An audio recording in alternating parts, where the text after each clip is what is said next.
Micah Hanks is a writer and radio personality best known for his website and radio show called The Gralien Report. We'll talk with Micah about his exploration of strange phenomena and about the upcoming Paradigm Symposium that Micah is hosting. Maureen and I will also talk about a strange rod-shaped UFO in New York, China's search for extraterrestrial life, and other space and UFO news right now on Spacing Out.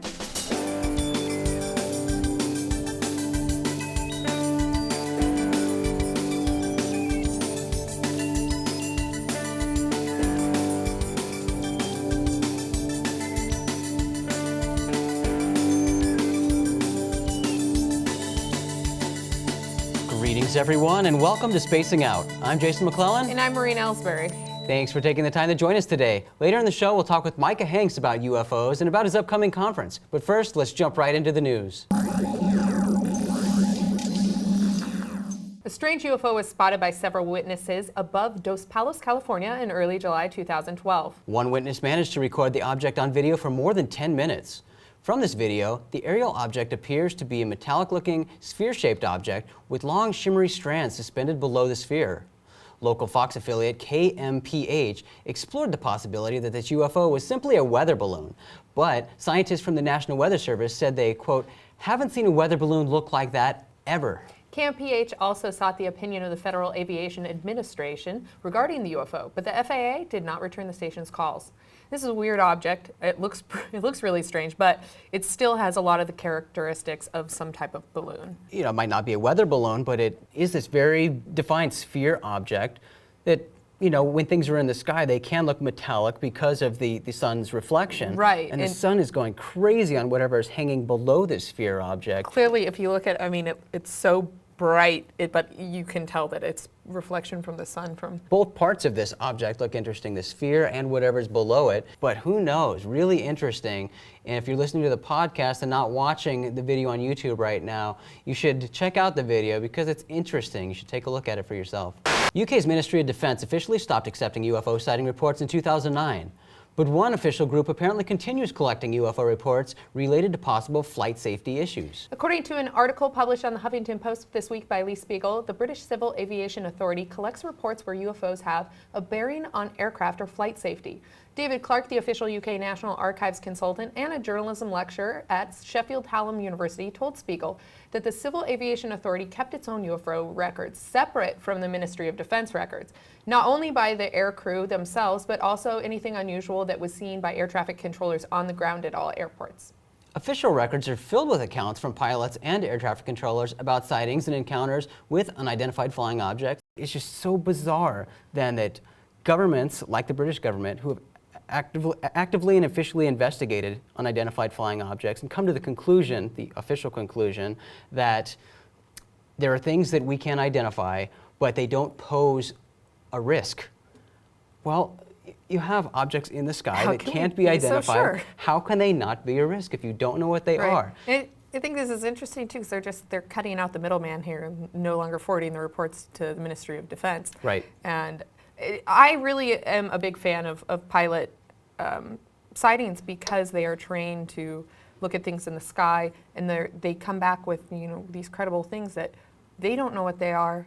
Well, there's a good chance that they would be able to identify, you know, most traditional things. Just to dismiss these things and say that they shouldn't be investigated and or they don't pose a risk to airplanes in the sky, that's a ridiculous and dangerous assumption to make, I think. Yeah. Today's audience submission comes to us from TJ in Yonkers, New York. On August 22nd, TJ and her friend saw what she describes as a black rod hovering vertically in the sky. She says the object appeared to be metallic because of the sun reflecting off the surface of this UFO. She explained it would hover, then turn horizontally, move up, move down, move side to side, appear to bend, then stop all motion completely. The object was visible for 10 to 15 minutes, then slowly drifted out of sight. Fortunately, TJ was able to take a few videos and photos with her iPhone. I mean, when I first clicked open the objects, I was immediately thought, iPhone UFO app. But then if you watch the video, it's more compelling. It's really strange. This object is, in the videos, she didn't really capture it moving, so it's really hard to tell that aspect. But it seems like there's maybe I mean, it's definitely hovering. Yeah. It seems like there might be a slow drift. Possibly. And my thought when I see these, not in all cases, but some cases where there are these cigar-shaped or rod-shaped UFOs that are just slowly drifting, don't display any rapid movement or acceleration or anything. I hate to say it, but the long strand of party balloons can do that, because when they're in the air, they are in a straight line. And she described it as, changing position as well as bending. And with air currents, the balloons can kind of bounce like that and just drift through the sky. But this object does appear quite rigid and just one single color. It's very strange you don't really in the see sky. the sort of traditional balloon sort of bends like you see in some of the surfing Right, it doesn't videos. look like there are lots of little objects together. Did anybody see it? Else see it? That'd be great. It'd be great to have some other perspectives. Maybe somebody else was able to clearly identify what it was. Right. And again, if you're listening to the podcast, do watch the video of the show, because we do have the video and one of the photos in this show, so check it out. In space news this week, China is one country going full speed ahead in the modern space race. Several space missions have been announced by the country in recent months, and on August 21st, Su Kang, former president of the Chinese Astronomical Society and member of the Chinese Academy of Sciences, announced plans to probe black holes, study dark matter, and search for signs of alien life. He says a hard X-ray modulation telescope is currently under construction and is scheduled to be sent into orbit between 2014 and 2016. This tool will be used to study black holes to evaluate high matter density, high energy density, high electromagnetic field, and high gravitational field. A dark matter particle explorer is another project in the works, with a projected launch date of 2015. And not stopping there, China is working to complete construction on the world's largest radio telescope by 2016. This 500-meter aperture single-dish radio telescope is being built in southern China's Guizhou province, and the price tag is reportedly more than 700 million yuan, or 110 million in US dollars. The Register explains it's designed to be 3 times more sensitive than the current world record holder, meaning that it should be able to see further into space than ever before. There's so many of these radio telescopes being built. This is a single dish, where others are the arrays, right? But a lot of these tools being developed by a lot of countries, and China is really pushing so many things at once, not only with initiatives here on Earth, but also space missions. I mean, they want to go to the moon, they want to go to Mars. I think the more the better. All the new telescopes being built I think are going to provide some really fantastic things, or absolutely nothing. And well said. Let's work together. Some scientists believe Jupiter's moon Europa is the best place to look for alien life in our solar system. As we mentioned a couple weeks ago, planetary scientist and astrobiologist Kevin Peter Hand recently explained to CNN that Europa provides an incredibly compelling place to go search for a second independent origin of life, and it's a place where we might find life forms that are alive now, today. But as Wired explains, big dollar signs have prevented the necessary exploratory missions to the moon to search for life. NASA has plans to launch a large spacecraft called the Jupiter Europa Orbiter, JEO, but the craft's hefty price tag, $4.7 billion, grounded the project indefinitely. Refusing to accept Europa exploration as a lost cause, astrobiologist Pablo Henrique Rempolado of Brazil's Federal University of Pampa formulated alternative mission concepts for sending craft to Europa for less money. As outlined in the journal Astrobiology, Rempolado favors sending 3 small spacecraft rather than 1 large spacecraft. Wired explains that this plan, which would include 2 orbiters and a probe carrying a surface impactor, could spread out both the cost and the risk while hitting all of JEO's science goals and then some. According to Wired, Bob Pappalardo, a scientist helping NASA develop future moon missions, said Rempolado's proposal is logical for tight budgetary times. But he points out that saving money by splitting up big missions into smaller ones brings about another issue: fear of commitment. Although the likelihood of any Europa mission happening in the near future is slim, Rempolado shares the opinion of many scientists that Europa is the prime candidate for search for life in our solar system. Let's go anywhere. Let's go everywhere. I love it. Yeah. I mean, there's too many places to explore, not enough time, and Opening up space exploration to the private sector is really going to fuel a lot of these things because that's helping the biggest issue here, and it's budget. And a bit of sad news this week. Neil Armstrong, the first human to set foot on the moon, passed away on Saturday, August 25th at the age of 82. According to his family, complications resulting from cardiovascular procedures caused his death. The New York Times explains that Armstrong had recently undergone heart bypass surgery and that his recovery had been going well, so his death came as quite a surprise. The world remembers Armstrong for making history on July 20th, 1969 as the commander of the Apollo 11 spacecraft and for taking that first step onto the moon. NASA's administrator, Charles Bolden, recently stated, "As long as there are history books, Neil Armstrong will be included in them, remembering for taking humankind's first small step on a world beyond our own."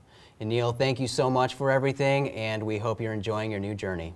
And now let's talk to our guest today, Micah Hanks. Well, Michael, we are so glad to have you on the show today. Thank you for joining us. That's always my pleasure, guys. Great to be here. So, Micah, you run the Graylien Report, which is a website and also a radio show and podcast. For our listeners who aren't familiar with that, can you give us a little overview of what exactly that is and the goal of the program?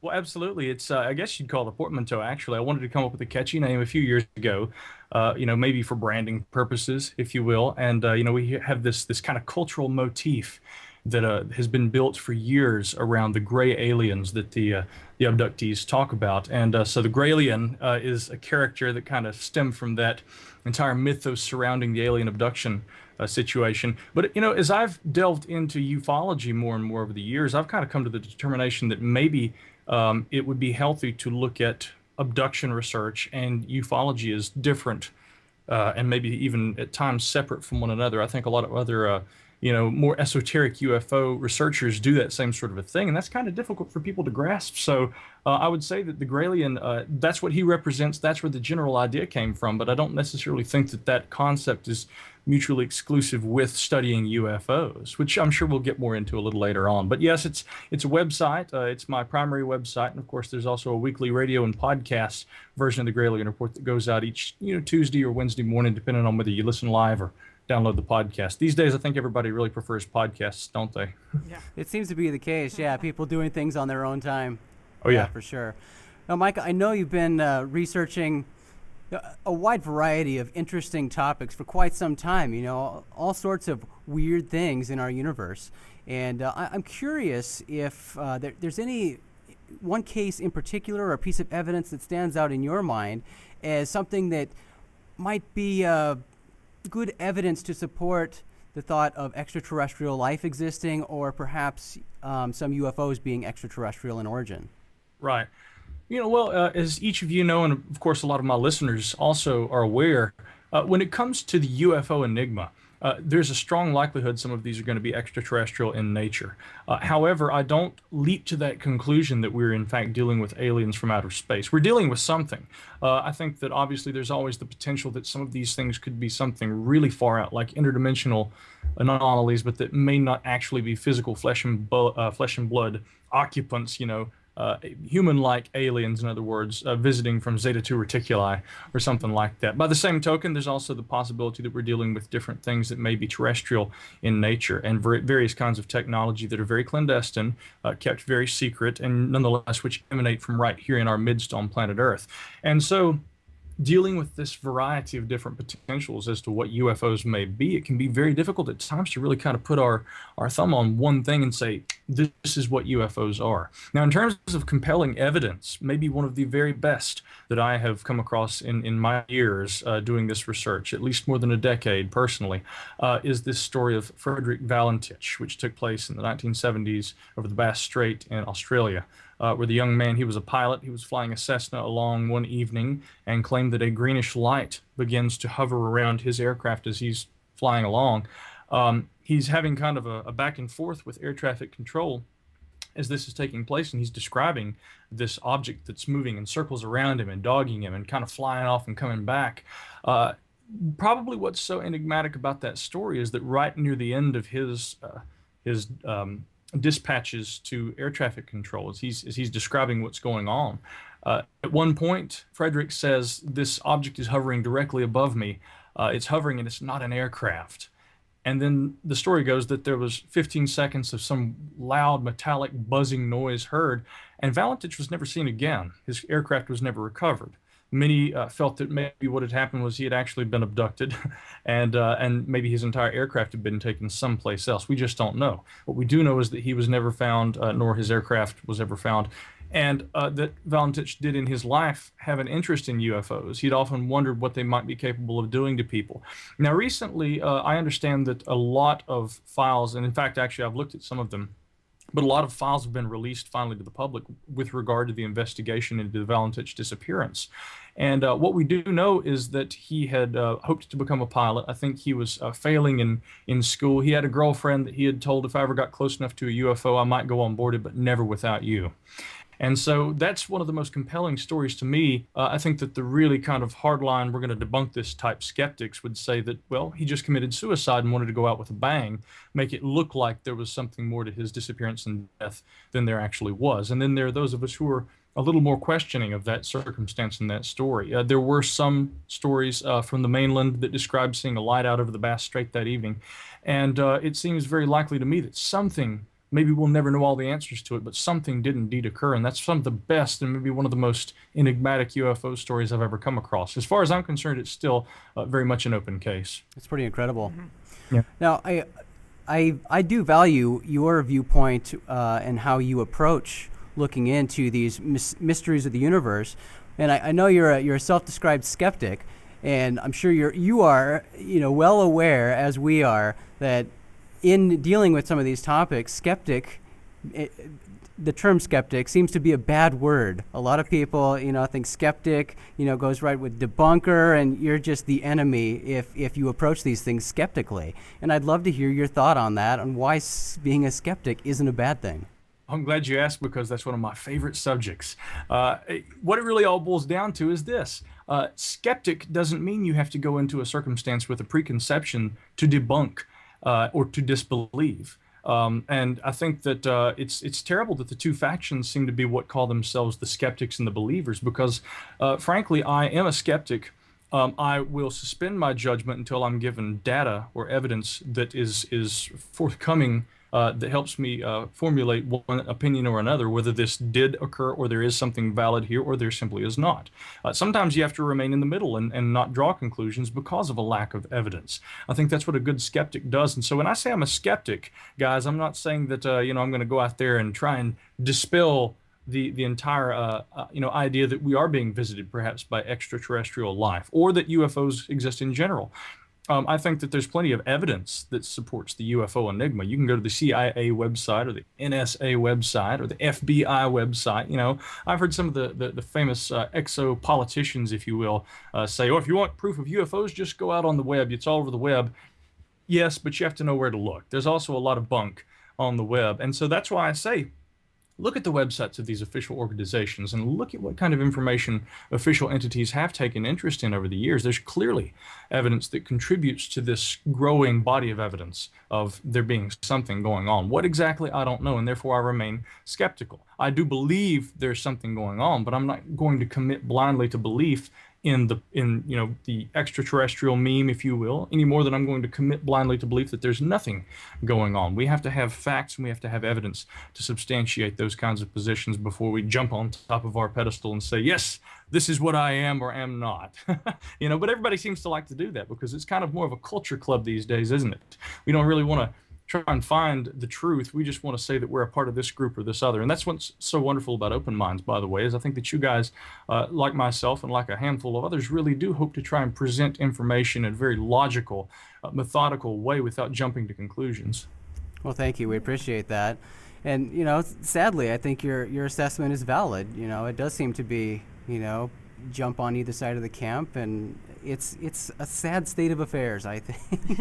And there's a lack of just a scientific desire, and I don't get it, because some of these topics are so incredibly fascinating, and there is evidence out there to be evaluated, but some people just have absolutely no interest in even looking at it. It's all a matter of belief. Well, and it's been since the 1960s, that the case, of course, the Condon Committee came to the determination that based on what Project Blue Book was able to determine about UFOs, yes, there's something going on here, but we're also left in a situation where we don't stand, well, at least this was the determination of the Condon Committee, that we didn't stand to gain scientifically from the study of these things, whatever they are. In other words, yes, there's this incredible mystery right here in the middle of humankind, and yet really studying it is not going to do us any good. I differ, obviously, from that position, but by the same token, I can almost sympathize with people who advocate that in a sense because we seem so far detached from the notion of really what UFOs may or may not be. A lot of that, I think, is this kind of cultural propaganda. And again, why I say we shouldn't necessarily commit to belief in an extraterrestrial circumstance, even if at times that's what it appears to be, because there are other instances where UFOs appear to be something quite different, or something that's wholly inexplicable, and that may not even fit into known jurisdictions, such as what we presume extraterrestrial life might be like or behave like. And so when we suspend our judgment, we look at this entire enigma and say, yes, sometimes we do feel so far removed from it that the only way we can justify any kind of stance on it is to say, well, maybe there is something going on here, but we don't really stand to gain from studying it. I can sympathize with that. I just don't necessarily agree. I think that we need to revise our methods of study and revise our methods of categorization. We have to learn to think better outside the box. And in the coming years, I do feel that new kinds of technology and new kinds of innovations, especially those in computer science and nanotechnology and these sorts of things, they're likely going to bring us much closer to understanding whatever is going on with this. And before long, I think it may be inevitable if we're being visited or if there are terrestrial technologies in our midst that remain clandestine. I think it's going to be much harder to kind of keep ourselves separate from those sorts of things, which is essentially the subject of my upcoming book this December, The UFO Singularity. So keep your eyes peeled for that one also. Definitely. And you're a very busy guy then, because not only are you doing all of this, you're